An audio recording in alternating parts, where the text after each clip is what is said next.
ये ऐसा परम धर्म है,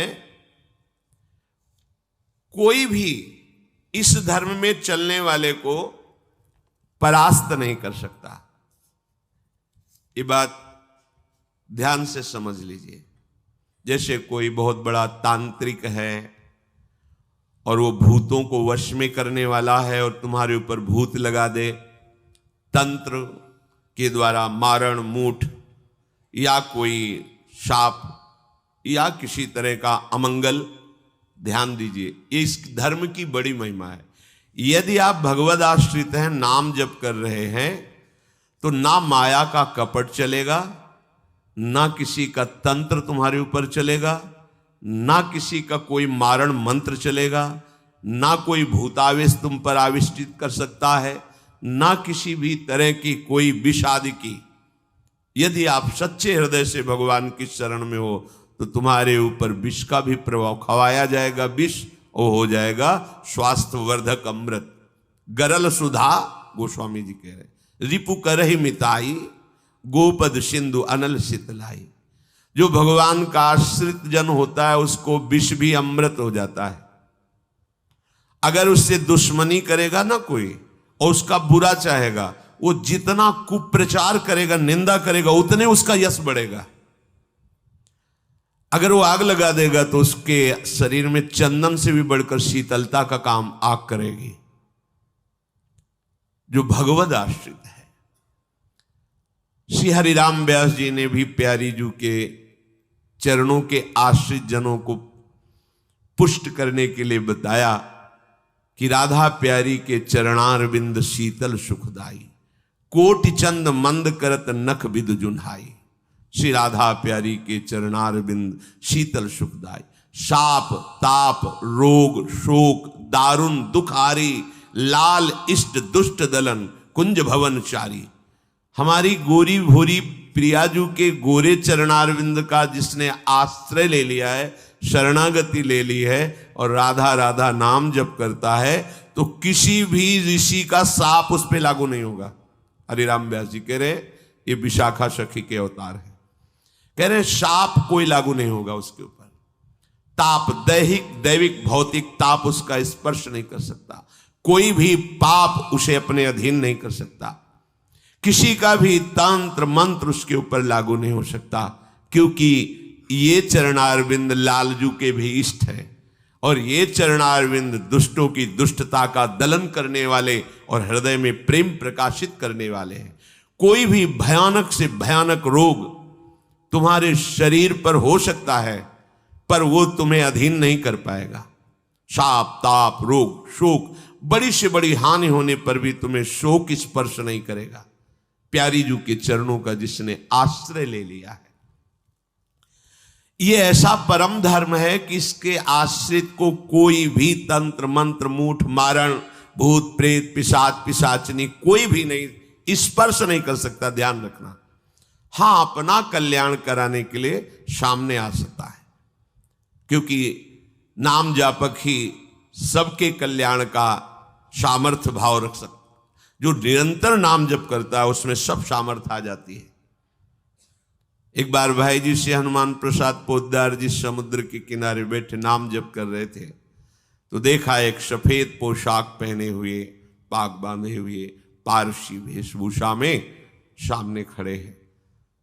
भाई जी ने सदाचार के कारण कहा, बाबूजी क्यों खड़े हो, बैठ जाइए। तो उनका आप बोले तो मेरे में सामर्थ्य है आपसे बात करने की, डरना नहीं आप। भाई जी ने कहा मैं क्यों डरूंगा, आप कोई भयावा थोड़ी लग रहे हैं। बोले लग नहीं रहा, लेकिन भयावा हूं, मैं प्रेत हूं। भाई जी को कोई बात नहीं। जो भगवत भजन में ये सब कई जगह ऐसा घटना में गंगा किनारे जैसे श्मशान है, ऐसा नहीं कि प्रेत योनि नहीं होती है, पर वो प्रभाव नहीं दिखा सकती। ऐसे प्रत्यक्ष देखा है। भाई जी ने कहा कि तो आप हमारे पास क्यों आए हो? बोले अपना उद्धार कराने के लिए। मुझे गीता कंठस्थ है, बहुत से शास्त्र कंठस्थ हैं, पर कुछ ऐसी मेरे से गलतियां हो गई जिनके परिणाम रूप मुझे प्रेत योनि प्राप्त हुई है। फिर मुझे आंतरिक संकेत हुआ है कि आप हमारा कल्याण कर सकते हो। भाई जी ने कहा तो बड़े आश्चर्य की बात है कि आपको गीता कंठस्थ है और फिर आप प्रेत योनि में, गीता के एक श्लोक बोल दे तो प्रेत तो मुक्त हो जाता है। बोले मुझे से कुछ ऐसे भयानक अपराध हो गए, जैसे गुरुद्रोह है, वैष्णव अपराध, ये बड़े भयानक अपराध होते हैं। जब किसी का पतन होना होता है तो माया यही खेल खिलवाती है, क्योंकि और सब पाप हैं वो दरस परस अगनाश, गुरुजनों के संतों के दर्शनों से ही नष्ट हो जाते हैं। लेकिन संत द्रोह, नाम जापक, वैष्णव द्रोह, गुरु अवज्ञा, गुरुद्रोह, ये भयानक अपराध होते हैं, इनसे दुर्गति हो जाती है। तो अपना कल्याण करने के लिए कोई ऐसा भले नहीं तो किसी भी भक्त के सामने, भगवद आश्रित नाम जापक के सामने किसी का चेटक नहीं चलता है। जिसने भगवान नाम को और भगवद आश्रय को स्वीकार कर लिया, उसे कभी कहीं भी कोई डिगा नहीं, और उसके सामने छल कपट नहीं चल पाएगा। एक श्री मथुरादास जी नाम के महापुरुष हुए हैं, तो बस कहे तिजारे मांझ भक्ति रस रास करिए एक बात ताको प्रगट सुनाइए। आयो बेशधारी को करे सालिग्राम सेवा, डोलत सिंहासन पे आन भीर छाइए। स्वामी के जो शिष्य भयो तिनहु के भाव देखी, वाही को प्रभाव आए कहो ही भाइये। नेकु आप चलो उरीति को बिलो किए जू, बड़े सर्वज्ञ कही दुखे नहीं जाइए। मथुरादास जी तिजारी ग्राम में निवास करते थे। वैसे संतों का जो ग्राम में निवास होता है वो जगत मंगल की भावना से होता है। किसी भी गांव में जहां जो संत वास्तविक भगवत प्रेमी रहते हैं, वहां से भिक्षा लेकर उनको निष्पाप करते हैं, शिक्षा देकर के भगवत प्राप्ति कराते हैं, क्योंकि उनके श्रीमुख से नाम कीर्तन भगवत चर्चा होती ही रहती है। नंद नंदन की अनन्य उपासना करते थे। ये राजस्थान में ग्राम है तिजारे में, वहां वो रहते थे। जो भी समीप आता वो कुछ ही दिनों में ऐसा भक्ति रंग में रंग जाता, कुछ प्रभु के नाम में प्रीति हो जाती, समस्त असद आचरण छोड़ देता। बहुत से शिष्य हो गए, बहुत से अनुयायी हो गए, पर जो वास्तविक भजन नहीं करते हैं, भेष धारण करके संत का ठग वृत्ति रखते हैं, उनका अलग प्रभाव होता है। वो ज्यादा दिन चलता नहीं है। हम कहते हैं नाम घोष से क्या नहीं हो जाएगा, नाटक करने की क्या जरूरत है। अरे हम प्रभु के बहुत बड़े प्रिय दास हैं, तो जो कुछ चाहिए प्रभु अपने आप देंगे। काहे किसी के आगे नाटक करे, छल फैला। किसके आगे? जो बेचारे हैं, ये सब मारे हुए हैं कर्मों के, भोग वासना से जल रहे हैं, और तुम भगवत पार्षद हो करके बात बनी नहीं। तो एक उसी नगर में उनका प्रभाव सुनकर भेषधारी जो बहुत बड़े तांत्रिक थे, मारण आदि का प्रयोग करने में बड़े सफल थे, पर भेष साधु का रखे हुए थे, अपना प्रभाव दिखाने के लिए वहां उस गांव में पहुंचे। पहचानना बड़ा कठिन होता है।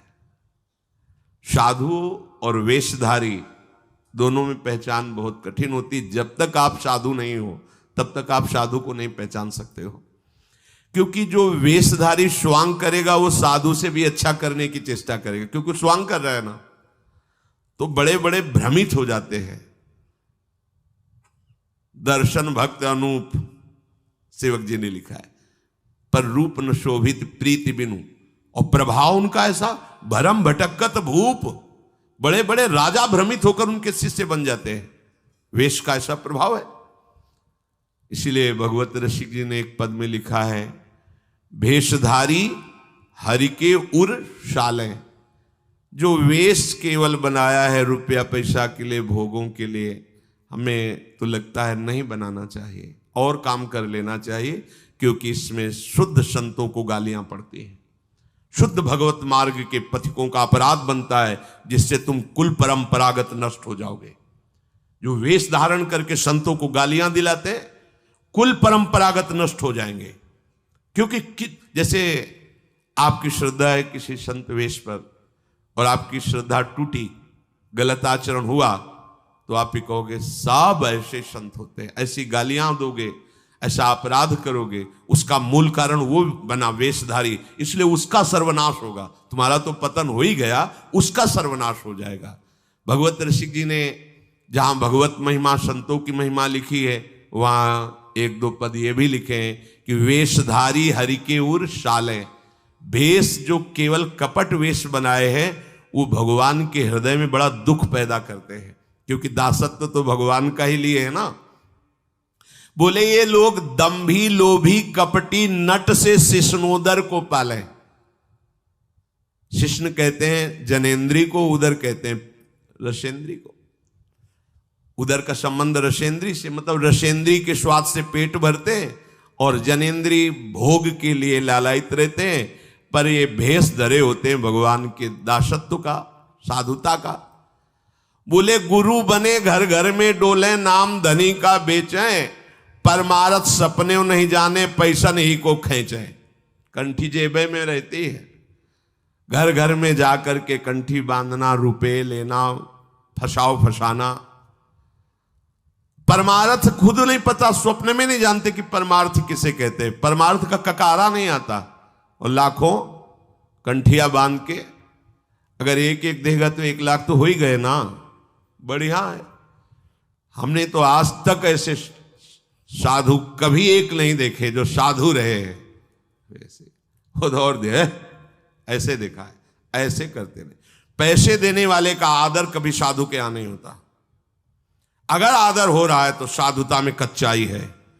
धनी, अभिमानी, पदाधिकारी, पैसों वालों का आदर साधु के यहाँ नहीं होता। अगर होता है तो कच्चाई है, सच्चाई नहीं है। सच्चाई होगी तो जान रहा है कि जिसके द्वारा भेजा गया है हम उसको देख रहे हैं। तेरे को क्या दे, तेरे को लग रहा है तो हमने एक बार कसम खवाई थी, 3 बार कहा था तुम्हें तुम्हारे आराध्य देव की कसम है, अगर ऐसा लगता हो कि यहाँ तुमसे पोषण होता कभी मत देना, क्योंकि हमें पता है हमारा भरण पोषण हमारे गुरु से होता है, आचार्य से होता है, इष्ट से होता है। जिसने सृष्टि बनाई वो तुमसे सहयोग नहीं लिया है, अकेले बना लिए। तो हमारा भरण पोषण करने के लिए तुम्हारे जैसे को निमित्त बनाने की जरूरत नहीं है। वो तो तुम्हारे सौभाग्य उदय करने इसलिए निमित्त बना दिया। नहीं वो ऐसे भी जो स्वर्ण का पहाड़ है 4 लाख योजन का, कितने सुनार लगे उसको बनाने में है?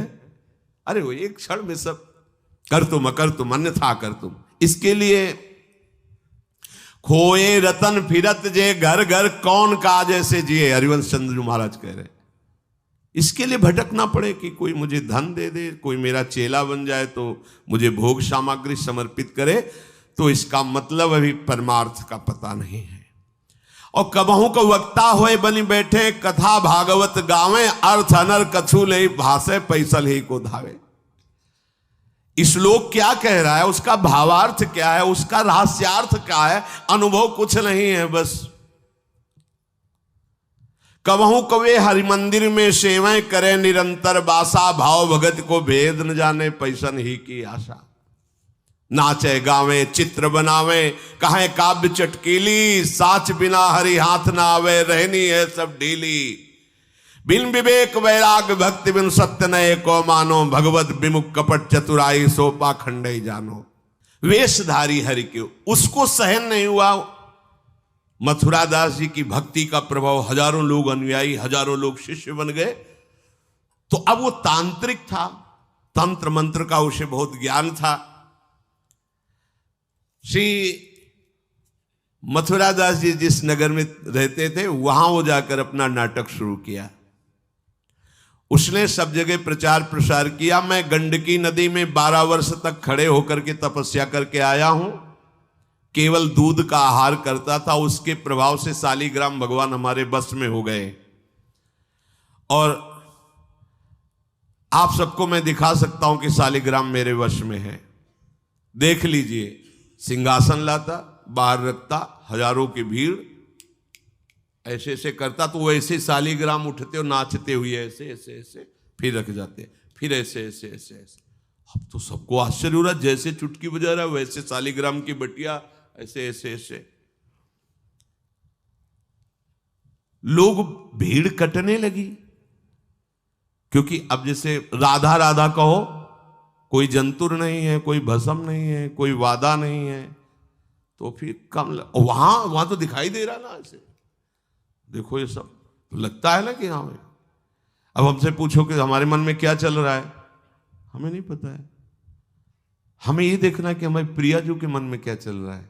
मन मन की रुचि जानिने, मुझे अपनी लाडली की मन की जान के उनकी परिचर्या में रहना है कि तुम्हारे मन की जान के तुम्हारी परिचर्या में रहना है। हाँ, तुम यदि मन से ऊपर उठना चाहते तो हमारी बात मान लो, मन को अधीन करके, और मन के अधीश्वर भगवान में तुम्हारा प्रेम हो जाए, तुम्हारा जीवन कृतार्थ हो जाए। अब वहां नाम नंद नंदन का भजन पद्धति, तो जो कमजोर लोग थे उन्होंने कहा कि आज तक कोई चमत्कार तो दिखाया नहीं मथुरा दास जी ने। देखो ये हैं संत, 12 वर्ष से दूध पी के गंडकी नदी, 12 मिनट भी नहीं खड़ा होगा कभी। अब भेंट जो जितनी चढ़ाएगा उतने उसके दुख नष्ट होंगे।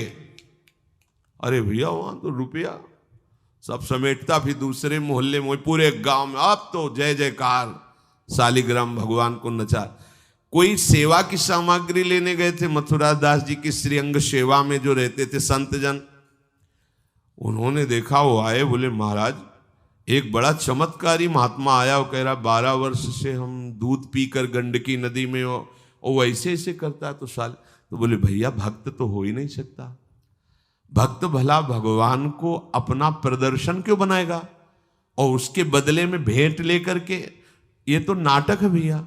वो देखे भी नहीं थे, बोले ये तो नाटक है, कोई संत ऐसा नहीं कर सकता, कोई भक्त ऐसा, कोई संप्रदायाचार्य से दीक्षित वैष्णव मार्ग में चलने वाला, ये तो अपराध है।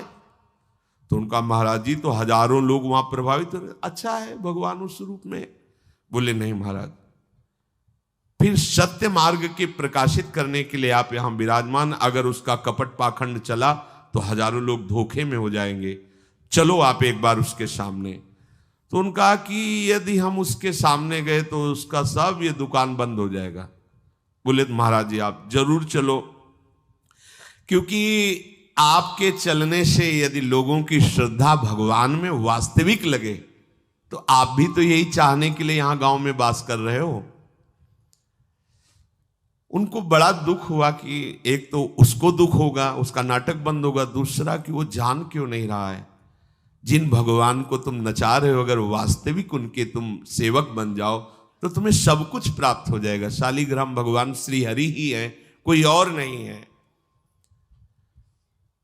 पर बहुत जब उन्होंने कहा तो कहा चलो अच्छा, तो पाए परि गए लेके जाए ढिग ठाढ़े भये, चाहत फिरायो पे न फिरे सोच पर्यो है, जान गयो आप कछु याही को प्रताप ये पे, मारो करी जाप यो विचार मन धर्यो है, मुठी ले चलाई भक्ति तेज आगे आई नाही, वाही लपटाई भयो ऐसो मानो मर्यो है, हुए करी दयाल जा जीवायो समझायो, प्रीति पंथ दर्शायो ही भायो शिष्य कर्यो है। सभी शिष्यों ने चरण पकड़ करके मथुरा दास जी को मनाया कि आप वहां चले। तो आप गए, सादे वस्त्र एकदम सहज स्वरूप साधु का, जाके भीड़ भी इनके साथ है कि भाई मथुरा, उनका भी प्रभाव था तो बहुत सी भीड़ साथ गई। जाकर के गांव वालों ने कहा कि भैया वो आप जो स्वामी जी दिखाते थे शालिग्राम भगवान का चमत्कार वो दिखाइए, हमारे गुरुजी आए हुए हैं। ये तो उसने जाना था कि महिमावान है तभी तो वो आया था, पर उसको ये पता नहीं था कि हमारा प्रोग्राम इनके सामने नहीं चल पाएगा, क्योंकि भगवान नाम जापक के आगे कोई तंत्र मंत्र, कोई शाप पाप ताप ये सब नहीं, वास्तविक जो भगवत मार्ग में है। अब उसने निकाला सिंहासन और पूरा सब शालिग्राम जी को, तो केवल चुटकी ही बज रही थी, शालिग्राम भगवान वहीं बैठे थे। हर प्रयास कर लिया, कोई चमत्कार नहीं। लोगों ने कहा कि दिखाओ ना, अब ये हमारे गुरु जी हैं, गांव में रहते हैं। अब भक्त की निष्ठा के सामने भगवान को भी छोटा बनना पड़ता है। इतने महान भगवान भक्त बलि जी के सामने बामन बन के भीख मांगने के लिए गए। भक्ति निष्ठा जीत सकते थे, आज्ञा दे सकते थे, ना आज्ञा दी और ना विजय प्राप्ति की। भिक्षा में मांग करके दिया माता अदिति को कि आपकी चाह है कि राज्य पद देवराज को मिले, तो आपकी आराधना से मैं जाऊंगा, पर वो मेरा भक्त है, ना युद्ध करूंगा ना आज्ञा दूंगा, पर मांग के लाऊंगा। भगवान भिक्षुक बन के गए। भक्त के आगे नौटंकी नाटक कहां चल सकता है? अरे जुगनू तब तक चमकती रहे जब तक सूर्य प्रकट नहीं होता। सूर्य प्रकट हुआ तो लाखों जुगनुओं का कोई मतलब नहीं रह जाता। नौटंकी नाटक, ये साधुता का भेष धर के कितने दिन चलेगा? जिस दिन पोल खुलेगी ना, उस दिन सब नष्ट हो जाएगा, सब नष्ट हो जाएगा। लोग परलोक तो पहले ही नष्ट हो चुका था। पाखंड न करे। हम कह रहे तुम्हें धन चाहिए, तुम्हें सम्मान चाहिए, राम राम भजो, कृष्ण कृष्ण भजो, हरि हरि भजो, विश्व नमन करेगा, ईमानदारी से भजो। हमने ऐसे संत भगवान देखे, ककहरा नहीं पड़े, कुछ नहीं जानते, बस एक ओम, दुई ओम, तीन ओम, चार ओम ऐसे जपते, और लोग न्यौछावर थे, सीधे सरल ओम ओम, राम राम, कृष्ण कृष्ण, साफ सिद्ध। कबीरदास जी जैसे वहां पर राम राम राम राम। श्री स्वामी सत्संगानंद जी महाराज बक्सर, बस इतने। जब कोई बेटा राम राम, ऐसे लगते थे कि मतलब इनको पी जाएं, अपने हृदय में रख ले। इतने दुलारे वयोवृद्ध थे, ऐसा सुंदर रूप, ऐसी कोमलता, ऐसा आकर्षण। राम राम राम राम। अरे प्रभु के नाम में क्या नाटक करने की जरूरत क्या है? पाखंड कर। प्रभु महालक्ष्मीपति हो, तुम्हें लक्ष्मी ही चाहिए तो वो सब दे देंगे। काहे को नाटक करे? काहे को किसी को भ्रम में डाले? तुम भ्रम में हो, दूसरे। अरे भैया तुम राम राम जपो, कृष्ण कृष्ण जपो, तुम्हारा मंगल इसी, बस इसी में मंगल होगा, दूसरा मंगल कर ही नहीं सकता। अब उनके प्रभाव से उनका कुछ नहीं हुआ। अब तो लोग कहने लगे दिखाओ ना, इसका मतलब तुम नाटक कर रहे थे। अब सबके सामने उसका मान नष्ट हुआ, उसका सब तंत्र बेकार हो गया। कुछ लोगों ने कहा पकड़ो और मारो इसको, पीटो, बहुत नाटक करके रुपया कमा लिया, सब छीन लो, धन छीन लो। किसी ने कहा मार पीट के इससे न्यायाधीश के, पुलिस डिपार्टमेंट को दो। ये मथुरा दास जी ने सबसे कहा देखो अगर हमको लाए हो तो हमारी बात मानो, इनको किसी भी तरह का कष्ट मत दो, कोई भी बंधन नहीं। और उनसे कहा भैया आप जिसका नाटक कर रहे हो ना, अगर सत्यता से इसे मान लो तो जिन लोगों ने रुपए चढ़ाए ये बहुत थोड़े हैं, वो तुम्हें निहाल कर देगा। सत्यता से भजन करो, ये काहे को नाटक करते हो?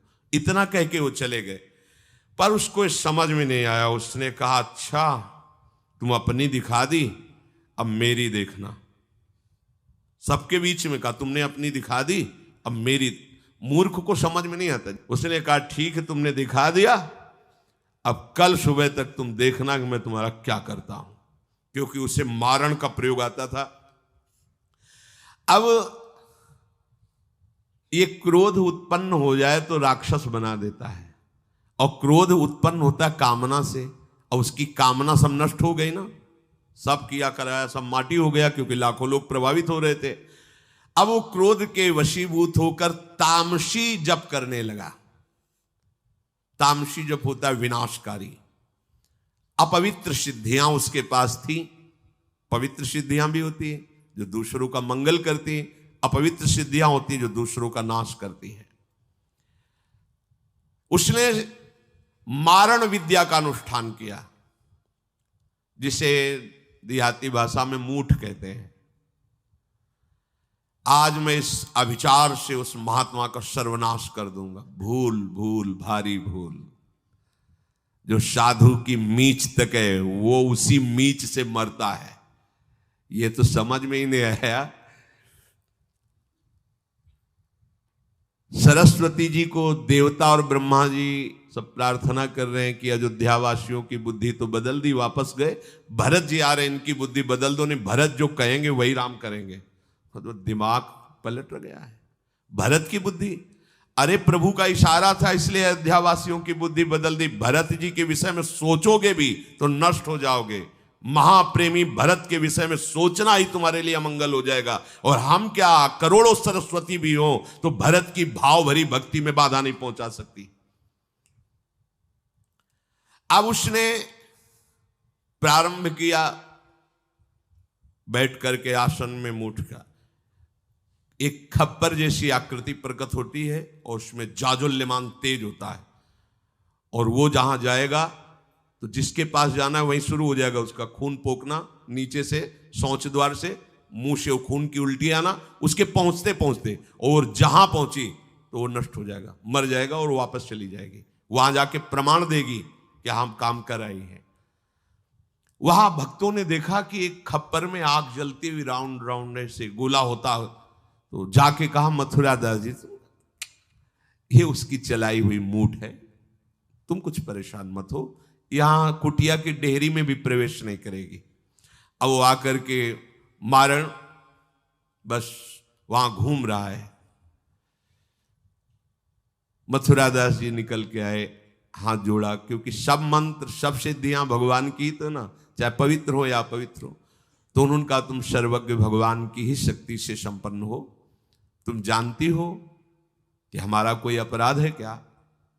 अगर अपराध है तो हम बाहर निकल के आते हैं, आप हमें नष्ट कर दो। यदि अपराध नहीं है तो जिसके द्वारा किया गया उसको दंड दो। तुरंत मूठ वापस हुई, कोई मंत्र मंत्र नहीं पड़ा, तुरंत वो मारण वापस हुआ। उधर शुरू हो गया उसका खून, नीचे से ऊपर से, जैसा इनके जैसे काशी नरेश को जब पौंड्रक राजा के साथ भगवान ने उद्धार किया तो उसके लड़के का नाम था सुदक्षिण। वो पंडितों से विला बोला ऐसा मारण प्रयोग कर सकते हो कि द्वारिका को मैं द्वारिकाधीश नष्ट कर दे। मंत्र में ताकत होती पर उनको ये पता नहीं था जिससे मंत्र प्रकट हुए भला उन पर कैसे प्रभाव चले। उन्होंने कहा हाँ, तो उनका भारी दक्षिणा देंगे। तो काशी में अनुष्ठान शुरू हो गया और प्रकट हुई कृत्या।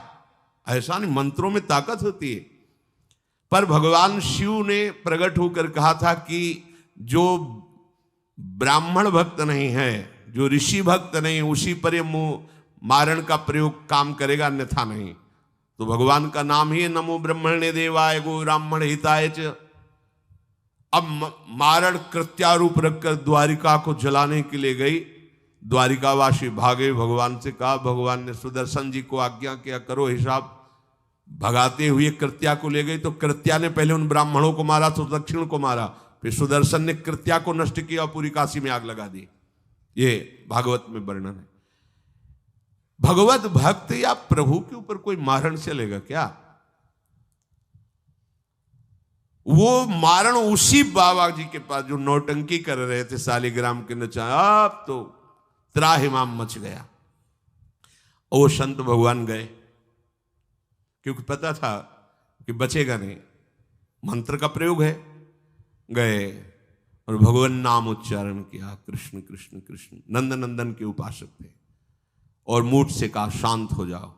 भक्त की आज्ञा का पालन हर मंत्र करेगा क्योंकि मंत्राधिष्ठात्र भगवान का दास है। शांत हो गई मूठ और उनसे कहा भैया देखा, तुम्हारा ही मंत्र तुम्हारे को अभी मार देता, अब सुधर जाओ। मतलब मृत्यु दशा को प्राप्त हो गए थे। संतों के हृदय में बदला लेने की कहीं कोई वृत्ति नहीं होती। संत कभी नाराज होते हैं तो उसमें मूल देख लेना आप विचार करके। आप जब अपना अमंगल करना अपना, तब वो आपसे नाराज होंगे। अगर आप उनका कोई कष्ट, वो नाराज नहीं होंगे, वो सह जाएंगे और आपका मंगल मनाएंगे। जब आप अमंगल अपना कर, तब वो डांटते हैं। अगर आप वो ये देख लें कि आप प्रहार कर रहे हो तो फिर वो नहीं, फिर तो तुम्हारा मंगल मनाएंगे, आप उनको मारो, कभी डांटेंगे नहीं। बड़ा कोमल चित्त संतों का होता है। संतों के हृदय को केवल संत ही जान सकते हैं। अगर एक संत भगवान जा रहे थे गंगा के किनारे, तो किसी के कपड़ा फैले थे, धोबी ने दो को फैलाया था, वो तो अपने मस्ती में थे, पैर पड़ा तो वही डंडा लेके दौड़ा जो जिससे कपड़ा छाटता था।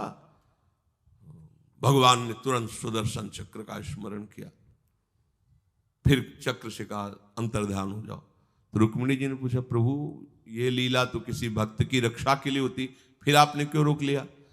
बोले जब वो डंडा लेके दौड़ा तो महात्मा जी भी उठा पटक दिए, घूंसा चला रहे थे, तो हमने कहा सुदर्शन की जरूरत नहीं है, दोनों बराबर ही है। साधु यदि क्षमा कर दे तो होश में हो जाना, अगर वो डांट दे फटकार दे तो निर्भय हो जाना, बच गए। और अगर वो मौन होकर के क्षमा कर दे, कुछ ना बोले, तो उमा क्षमा श्राप होते भारी, फिर जो मालिक हिसाब करेंगे फिर वो सह नहीं पाओगे। इसीलिए भगवत प्रेमी महात्माओं का कोई अपराध न मने, भगवान से मनाना चाहिए कि हे नाथ, मेरी कभी बुद्धि ऐसी मलिन न हो जाए कि आपके नाम जापक, आपके प्रेमी संतों के प्रति हमारा द्रोह भाव हो। भगवान का चरणामृत उतारा, शालिग्राम का उसको पिवाया और बैठा ला और कहा, देखो जिन प्रभु की आराधना प्रभु को अधीन कर लेती है, प्रभु के धाम की प्राप्ति कराती, तुम चंद रुपयों के लिए नाटक कर रहे हो, आज से ऐसा।